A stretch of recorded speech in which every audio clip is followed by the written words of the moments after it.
Queda de cabelo, emagrecimento ou ganho de peso sem algum motivo aparente, menstruação desregulada, sonolência, alteração de humor.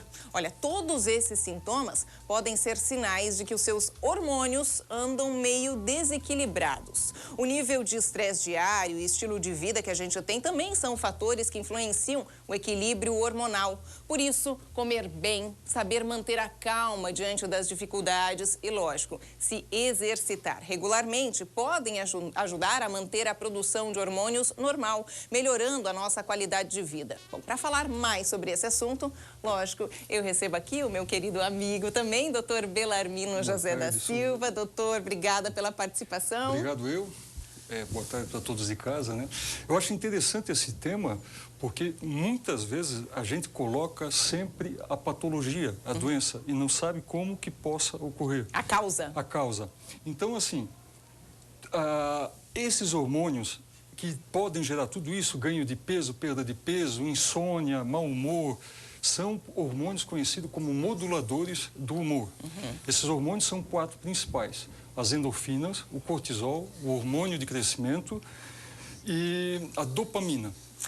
Doutor, até uma coisa que é legal a gente deixar claro aqui, quando a gente fala em alteração hormonal, comumente pensa-se em menopausa. Não é esse o nosso foco. Não. Nosso foco são aquelas situações em que a mulher não vê uma causa aparente para a situação que ela está passando. Queda de imunidade, de peso, enfim, essas adversidades todas. Então, as endorfinas, elas são principalmente, é o hormônio do prazer, pode-se dizer assim. Produzido no corpo toda vez que se está em harmonia. Então, facilita a memória, raciocínio, o pensamento, melhora muito o humor, a pessoa fica mais, interage mais. Consequentemente, aumenta a imunidade. E um outro fator importante, que hoje está muito na moda, o anti-envelhecimento, o anti-age, a endorfina, ela elimina radicais livres. Então, consequentemente, é uma cascata de fatores que, estando tudo em harmonia, vai fazer com que uma pessoa feliz tenha uma vida melhor. Tá, e quando a endorfina está baixa, que é esse hormônio que a gente está citando agora, do humor, que tem tudo a ver com o nosso humor, e de que forma a pessoa pode desencadear, ou seja, soltar endorfina para o organismo? Ontem a produtora me perguntou se tinha endorfina para vender na farmácia, a Rafaela. Tá? A Rafa, viu? Ainda não tem. Então, assim, tem melatonina, né? Que é bom, é indutor, né? É indutor do sono. Assim, todos esses hormônios que foram citados, eles dão uma qualidade de vida e eles geram vários pulsos durante o dia. E eles se alternam.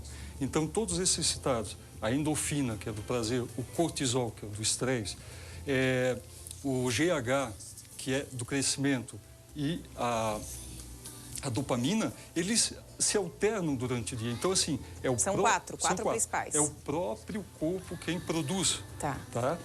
Alguns deles pode se conseguir sinteticamente, como o cortisol, que é cortisona, a gente consegue em laboratório, a dopamina também, que a gente pode conversar a respeito. Mas, assim, de maneira geral, todos nós temos competência para ter os 4 hormônios. O que vai ocorrer é a situação e a circunstância que você está vivendo, passando, você vai liberar mais endorfina, mais cortisol ou de tudo um pouco.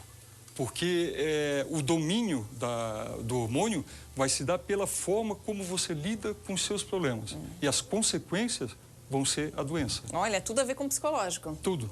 Doutor, como saber se o nível desses hormônios, esses 4 que a gente citou, estão normais ou se estão alterados e também como melhorar daí, sabendo lidar com as situações? Os 4 são mensuráveis no sangue. Se não diretamente, mas indiretamente eles são mensuráveis. E o que a gente observa no dia a dia é que muitas vezes se trata muito mais a causa. Não, a consequência... O sintoma do que a causa. Tipo, queda de cabelo, vai lá e compra um remédio para queda de cabelo. Mas queda de cabelo, por exemplo, a mulher, o homem pode estar passando por um estresse excessivo. Cortisol, muito elevado, né? E juntando tudo isso, pode haver uma série de outros fatores, por exemplo, a tireoide, que não está aqui, a gente não está abordando, mas ela também pode levar a uma alteração capilar. Então, no conjunto, esses 4, eles modulam mais o que é recorrente com humor, depressão e ansiedade durante toda a vida da mulher.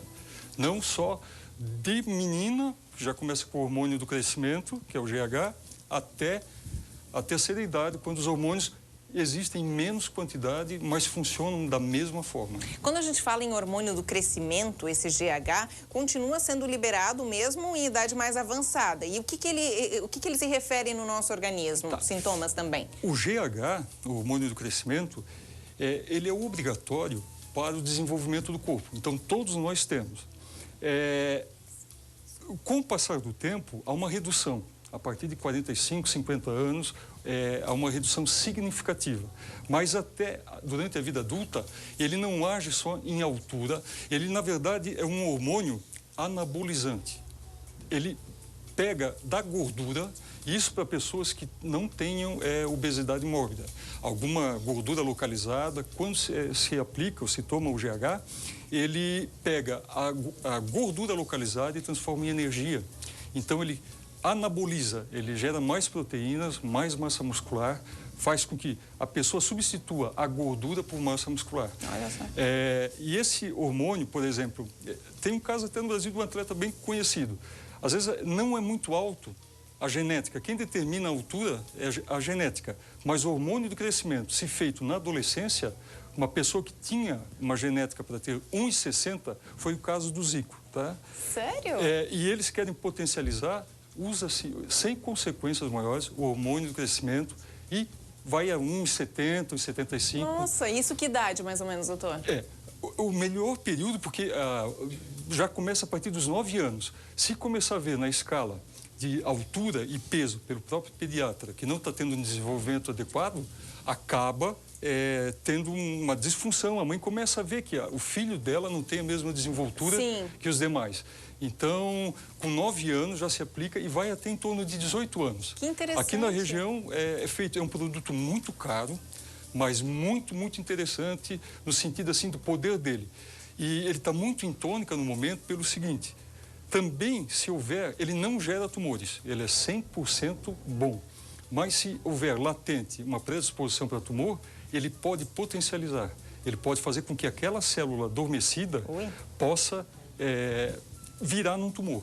Porque o que é o tumor? Nada mais do que a proliferação desordenada das células. E como ele está fazendo esse processo de retirar, transformar gordura em proteína, ele também poderá atuar em células que estão latentes de pessoas predispostas para câncer. Então, a mulher que tiver já histórico de câncer de mama, câncer de ovário ou câncer uterino, ela deve já evitar ou monitorar. Não que ela não possa fazer uso, mas ela vai ter que ter um acompanhamento melhor. Bom, pessoal, nosso programa ao vivo, como sempre, então se você tiver alguma dúvida a respeito desses assuntos, ou seja, alterações hormonais, qualquer dúvida que você tiver, pode ligar para cá. O telefone é o 3381-3200, 3381-3200. Doutor, já escutei falar, inclusive de nutricionistas, até algumas que passaram por aqui, que comer abacate à noite, 2 colheres de abacate, até por ele ser mais calórico, 2 colheres de abacate à noite são indutores do GH, ou seja, porque o GH ele vai no sono, né? Ele é liberado no sono. Sim. O maior pico de GH para todos nós ocorre 2 horas após o sono, que é a concomitante com o sono REM, que é aquele sono profundo. Então, daí a importância do sono, do dormir.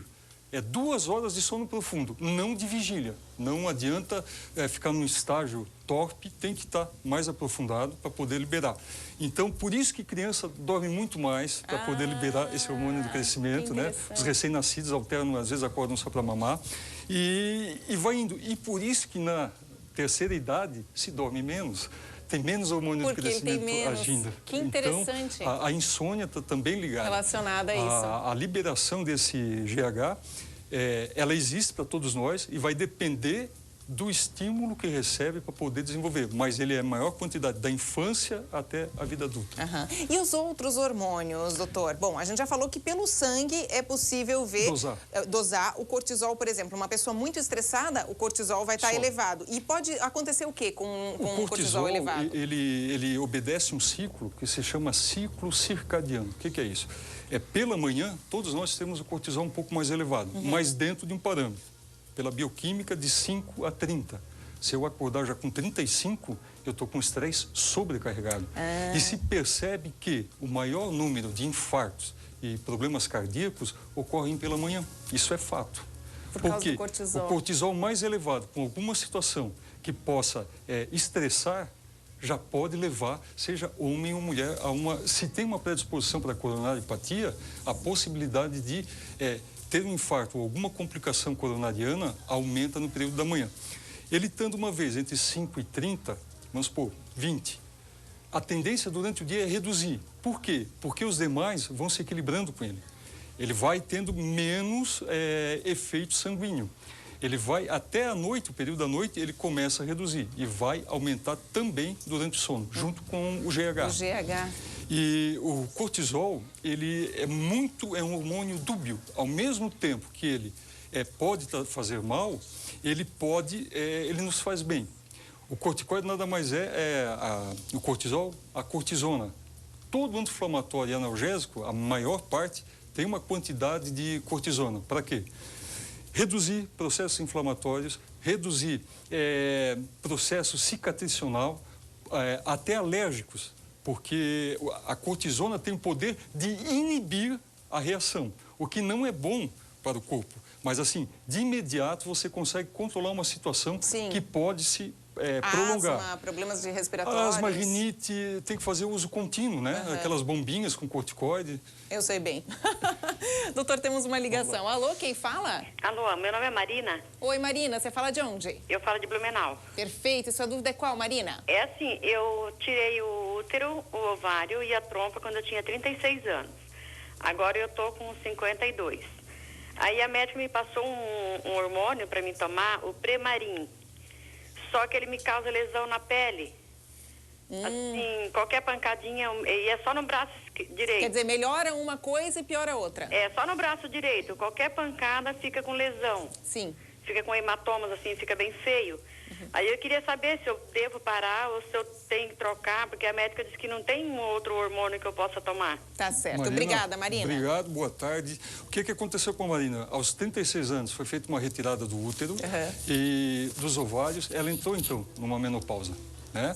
E hoje ela está com 52 anos. Ela deve estar agora já entrando no processo de menopausa. O medicamento citado pela Marina é estrogênio. É aquilo que começa a faltar durante o período da menopausa. E ela está tomando corretamente o hormônio. Eventualmente, a dose não está sendo suficiente. O medicamento citado por ela, ele se apresenta em 0,625 miligramas. E o ideal, isso é um profissional que vai definir, o médico que a atende vai definir isso, mas geralmente em torno de 1 grama.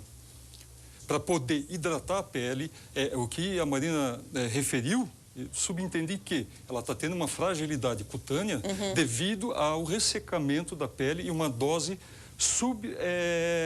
recomendada.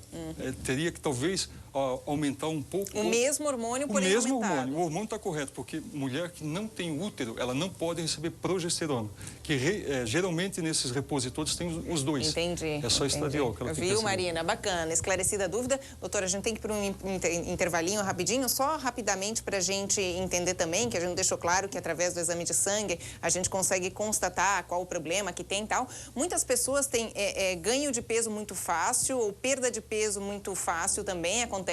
E isso também pode ser por causa de alterações, devido a alterações hormonais? Pode, é o princípio de tudo. Estando em desarmonia, a gente está indo lá no comecinho da alteração hormonal. Quando a hipófise lança esses hormônios, no caso, repetindo, endorfina, o cortisol, o hormônio de crescimento e a dopamina, essas 4 juntas, elas vão poder potencializar ou deixar adequado todas as outras glândulas. É possível regularizar tudo? É possível, é possível. Por isso sempre fazer o exame certinho. Agora, claro, que se levar muito tempo para tentar fazer o diagnóstico, cada vez, como toda patologia, vai ficando mais difícil. E às vezes até depressão, ansiedade, também tem tudo a ver, né? A depressão, ansiedade, insônia, está diretamente ligada a esses 4 hormônios. Olha só. Bom, no próximo bloco a gente continua, mas...